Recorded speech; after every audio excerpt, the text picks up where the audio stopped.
Hi, you guys. This is going to be a relatively quick movie to show what I'm expecting and what is possible for not really the motion design reel for this semester, but just for your motion design reel.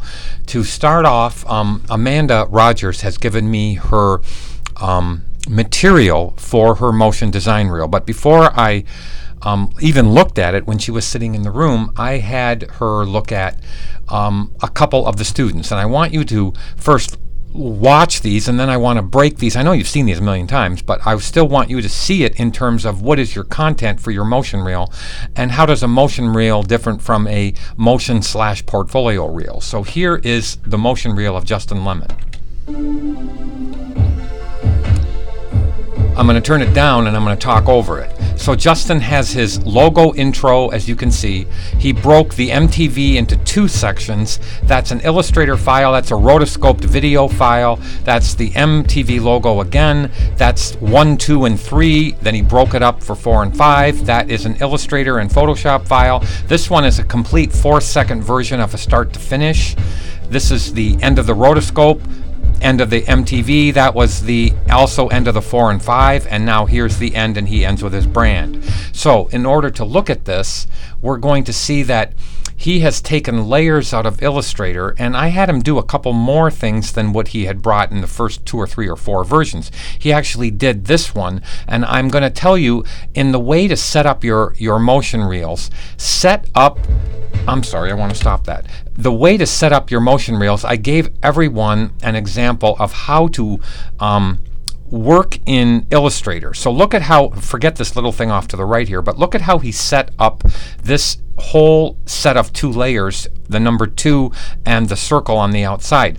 When you're in After Effects and you bring your layers into After Effects, work backwards. In other words, set the keyframes here, and even though he's going forward and breaking the 2, look at how the 2 starts out like this and then comes to that. Well, okay, this is the beginning of it coming in, this is the end of it. But what you do is you work backwards when you want to set the timeline in After Effects. So you set your keyframes here, then you go back in time and you break it into sections. Do you see how easy it is to really think that way? Look at how the number 1 is constant and normal. Now go back in time and set the keyframes how you want it to come in. Then when you go forward in time, let's go forward. See how it looks like it took a lot of thought to do it, but it really doesn't. Okay, let's go back to the 3 and 4, or go ahead to the 3 and 4. Look at how the 5 is almost completely put together, but then you break it up by using masks and different methods in After Effects to actually go back in time and set it up. Now, that was Justin Lemon's. Let's look at Dominic's, and then I want you to see the difference between a motion reel that has Illustrator and Photoshop and kinetic text and all of that, and then adding portfolio pieces to it. So here's Dominic's. He brings in his, I'll turn it up a little bit, he brings in his logo. He has it change into this Illustrator thing, then another Illustrator version, probably another and another, and always set your keyframes in After Effects at the end of your animation first, and then go backward in time. It's so much easier to do that. It's like, wow. So this is Dominic's. Look at how he set all this up. Now, I want you to see a student named Alexis who actually, I'm not going to play the end of that, and I'll come back to the other one, meaning I'll come back to the one that's the portfolio. But look at how Alexis just sent me, hope she gives me permission to use this, but look at how she is starting to set up her motion reel. She's laying this out in a storyboard, which you can or cannot do. You can put the storyboard in just word form, meaning in your first frame, second frame, third frame, or your first second, your 5th second, your 10th second, your 20th second, and a motion reel should be no longer than 1 minute, probably 50 seconds to 1 minute. But look at how she's taking her content off to the right. These are her first 6 frames. She's telling me what she wants to do in the first 6 frames. Look at how she's going all the way to what she thinks is the end of it, which is right here. So that's 1, let's go back to the first sheet. 1, 2, and she's giving me all the content she's going to do here. 3, which she's bringing in her logo. 4, which is her Photoshop files. 5, which is another design she did. And 6, which is the final design that she wants to show. Is it going to change? Well, I wrote her back. It's probably going to change 100 times, but this gives her a really good beginning to a thought pattern on how and what to do. Okay, now what I want to do is go back here and show you Kevin's, if I can find it quickly. Kevin Osborne's. Now this is Kevin's 2011 one. I'll make it slightly bigger. Now watch in the middle here. First of all, he starts with his logo. He brings it in. He does what everybody else did, is he breaks up his Illustrator files. Okay, now this is a true motion design reel, but then I'm going to advance it to the center. Still motion design. Okay, he's taken his content, he's done that, but look at how from this point, watch how in the span of 4 seconds or so, in a couple seconds, he's going to flash 10 of his files, knowing that the art director or the client can stop the QuickTime like I've just done. So here comes his 10 files. You got, here it comes. It's winding up, and boom, boom, boom, boom, boom, boom. Now let's go back and let me show you what he's done. So now that I can stop it and hit the cursor button to move this ahead, look at how he's taking 1, 2, I stopped it, there's 2, 3, that's 4 frames of this one, then 4 frames of this one, then 4 frames, 30 frames a second, 4 frames of this one, 4 frames of that one, 4 frames of that one. So you could put 20 pieces of your content into your motion reel and actually, which is your motion portfolio reel, and actually show that. Now let me turn this off because I'm going to go to what Amanda has given me, and let me find where I put that. I think I put it over here. Okay, 2850. Let me find this one. Let me find Amanda's. Then in Amanda's, here is the content for her reel. It even says content. So I'm going to go through first, and I'm going to show you what she started with her logo. Okay, told her to give me a 5-second intro. She's still working at it. She still has things to do, and there's no music on this, so I'm just going to play it. Now, you saw how the R came in and turned on a light. Now I'm going to play that over again. So she wanted to really, I'm going to actually stop it, but I'm going to actually advance it with my cursor key. Look at how the R comes in, and it's going to reach up and pull a chain down, and you're going to hear, chick, chick for the chain. So it's going to pull the chain down and give a normal light chain turn on thing. You know how that sounds? And then it turns to this. Now she's going to bring this over, and instead of the R stopping hard, the R is going to actually go back and forth. Now it's going to go back and forth here, boom, boom, boom, boom, left, right, left, right. So it's going to do this kind of thing. It's going to come in and then come back and go like this. Do you see what my cursor is doing on the screen? So now she's given me, I'll play it over again, she's given me a really good example of the beginning of her logo coming in. Now that's real time. It's going to flash back and forth, and then Amanda Rogers comes in, and then it goes to the next thing she's going to do. Now let's just look at her content. She's got this content. Let me hit Command 0. She's got this content, which is her lion logo. She can actually bring in the logo. She can do the artwork, which I'll zoom in on. Look at how she could bring in this clock, do it in layers, and then have the ad show up in back of the clock. Do you know what I'm saying? The clock can come in layers if she brings her Illustrator file in with layers into After Effects. Okay, so that's just one of her pieces of content. She has her Minion ad, which I'll hit Command 0 on. She can do the same thing with Minion. She can bring just the Minion in, and then in a different layer bring in the background, have it all snap in position, and now she has a print ad out of 2 motion ads, or 2 motion content pieces. Do you see what I'm saying? So let's go now see the next thing. She has a Finding Nemo movie, which she can use the beginning of this movie right here and now stop it and go on to her next piece. She doesn't have to show the whole thing. Here's her Minion JPEG, which I'll hit Command W on to close it, if it ever closes, and I'll see the PNG. I'll close it. Here's her All About Me movie. Now let's listen to that. Here's Amanda Rogers. Wasn't that neat how that comes in? Now she can actually cut away from this now and use this part later. So she has started to build her content, having an overbrand of music, an overlay of music, which you guys can get, write this down, from jewelbeat.com. You can pay 90 cents and get your own music, which is royalty free. Now, the reason I'm showing all this, she's not going to use all this, is, and I love the way this ends. Watch the way this ends. I think the way she has it end is really cool, if this is the one I'm thinking about. So this comes in, Amanda Rogers comes in, and no, that's not the one I'm thinking about. It's actually down farther. It's the I forget. It's the whatever. It's the Burnett. We'll find it. So she's going to do the Batman thing. She could bring that in layers, which is very cool. She has this PNG, which she could absolutely animate this. This is a good piece of artwork to animate. So she started to show me all of her content. Now here's her bird movie. Imagine this time stretched to a quicker thing. So the bird comes in, and now watch how it could go boom, boom, boom, bounce, bounce, but have that happen much faster and cut it into the next series. This can be a really fun thing. Now let's see this one. I think this is the one I'm thinking about. Look at how this could be broken into multiple shapes. This is really cool. Amanda, you did a great job. But now we can cut away from this, okay? She doesn't really need this center part, okay? Now she can show some of her hard print ads in her portfolio piece. Now she can cut back into this later, and then she can cut away from it, cut back into this as a third piece.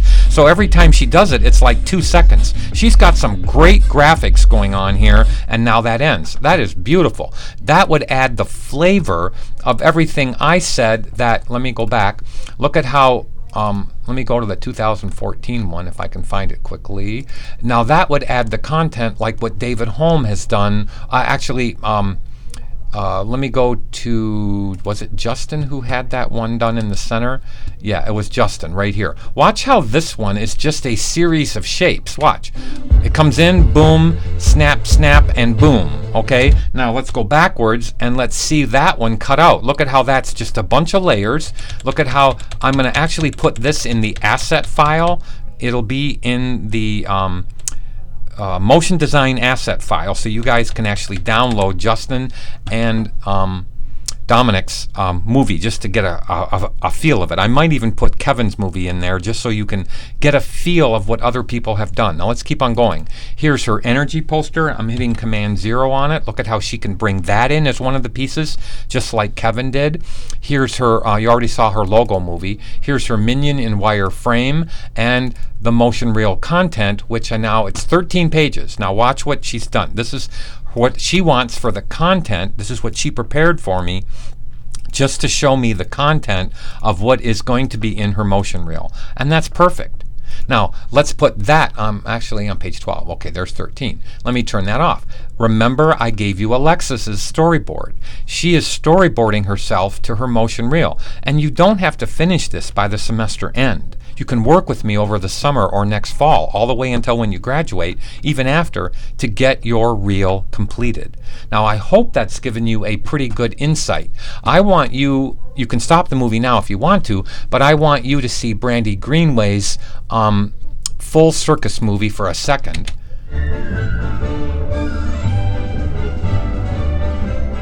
Now, she's going to break this into several pieces for her motion reel. Now, when she was thinking of creating stuff like that, or stuff like this lamp rigging, no, it wasn't really the lamp rigging that I wanted to show you. It was here. Let me show you this one. Okay, I lost where I put, oh, the bakery movie. Here's the bakery movie. Now, obviously, this would be a separate file on Vimeo or on YouTube, but parts of this would be in her motion reel. I mean, this is taking way too long, but you don't have to show everything in your motion reel like I just showed you with Justin and with Dominic. But what I really wanted to show you, and I'll stop with it, is I'm going to open up not the back train, the group train. There is a... here, it's the Tent Animals AI file, and I want to wait till it opens because I want you to see how everything is secured in layers. Then she brings and imports the layers, the Illustrator file, not retaining layer sizes, meaning there's 3 ways to import. You can import things into After Effects as a composition retaining layer sizes, or as just a footage item. She imported all of this. Let me bring the layer palette over. Look at how everything in here is in its own layer. I'll try to make that bigger in the large icon so you can see it. Look at how she has the tent base, the giraffe, the tent font, the behind tent left, the right curtain, the left curtain, the lion, the perch, and so on. So you can see just how she's bringing all of this in. Now what I wanted to do was close this file really fast and open up After Effects. This is what I'm waiting for. And let's not save that, and let's go to our circus spot here, and I want you to see when After Effects opens how she has simply animated all of this along a timeline. Now those of you who haven't taken After Effects, I suggest you do so. I want this movie to end quite quickly, but I'm just going to go ahead and show you the After Effects version of it. I didn't want to open this up while it was there, but I think that's given you, it actually opened up on my other screen. So let me click OK. Let's now click the timeline, and here is her timeline. Let me make that smaller, if I can actually reach down here and make it smaller and put it on here. Now all I have to do is hit Command 0, but look at her timeline. Look at all her layers that came in from Illustrator. Look at how her layers are down here in the timeline from Illustrator. Now I'm going to hit the 0 on the numerical keyboard, turn down the sound, and you can see how it's going to take the first time to ram it through, and then she has actually created the different layers. I can simply turn the eyeballs off the different layers if I want, but now wait till it's actually done. I'll hit the space bar so we can just watch what she's done so far. That's plenty. So now, here it comes. It's going to now come through. You can see how she's animated everything. That's going to open up, and then it's going to close right now, and it's going to go bye-bye. Let me hit the space bar again and stop it and move this down. Okay, I still have to ram a bit, so I'm sorry it's taking so long, but that's the way life goes. And I know you're getting sick of hearing this, but hey, this is what animation is, right? So I wanted you to see it close. Maybe it'll actually make it. And here it's coming in, and now it's going down, and there's the logo. That's fine. Okay, so that's perfect. So watch how I can move this smaller, make it go down into this. Now I can start turning off all these items. The reverse train is not on, so the third one and the next one to the bottom. So she's taking off the background. See, let me actually make it get bigger so you can see this. Here's her background. You can see her background is showing up all the way in the timeline. Here is the circle logo, which isn't even showing up yet. The circle logo is there, so the circle logo should be showing up now. There it is right there. If I want to, flip it off, flip it on, and now let me move to where the other items are. So there's the little animals. Look at boom, boom, boom, boom, boom, boom, and boom. So if I want to turn all the items on and then turn off the third one, that wasn't the third one. There's the reverse train and the second one from the bottom. So those are all of her items in there. I'm not going to give you this file, but you can play this movie a couple of times, and I'm kind of going back and forth to show you what her movie was like. And it was simply the Illustrator file with just everything showing in position, and then you just turn items on, you turn them off, you use your mask technique, you use your keyframe technique in After Effects to do what you need. So I'm going to put this on the other screen. My job is to get you started, okay? Hopefully this will get you started on your thoughts about your portfolio reel. I will end with this. I'll go back to Kevin's, because I can even show Amy's or anybody else, but what Kevin did, let me find it again. What Kevin did was he gave us a pretty good example of how a motion reel, right in this section right here, I'll play it again, turns into a portfolio reel. And if you have more pieces, then put them in there. And if you want to slow it down, fine. I'll play this all the way to the end this time. So what you want is a Vimeo or a YouTube impact. You want to add motion to your portfolio because everybody else is doing it. Even if you're just what you could classify as a designer or an illustrator, add the motion aspect. It's one class. It's called 2200. It's digital editing, and it's really going to give you a great impact on your portfolio. Most of you have already taken it. Use that skill to make your portfolio have a little bit of life, okay? So I probably will do some more on this, but that should help you with your thought pattern for what I want with your submission for your motion reel content, which, by the way, is what Amanda gave me here. See the motion reel content? Here's what she gave me for her motion reel content. And here, so I'll just show it again. Here's what she gave me for her motion reel content. I get to see what's going to be in her motion reel, and she and I have talked about it. Or here's what Alexis has given me to see what's in her motion reel. So please, get excited about this. Don't be worried about the end of the semester. Just get your stuff going. Take care.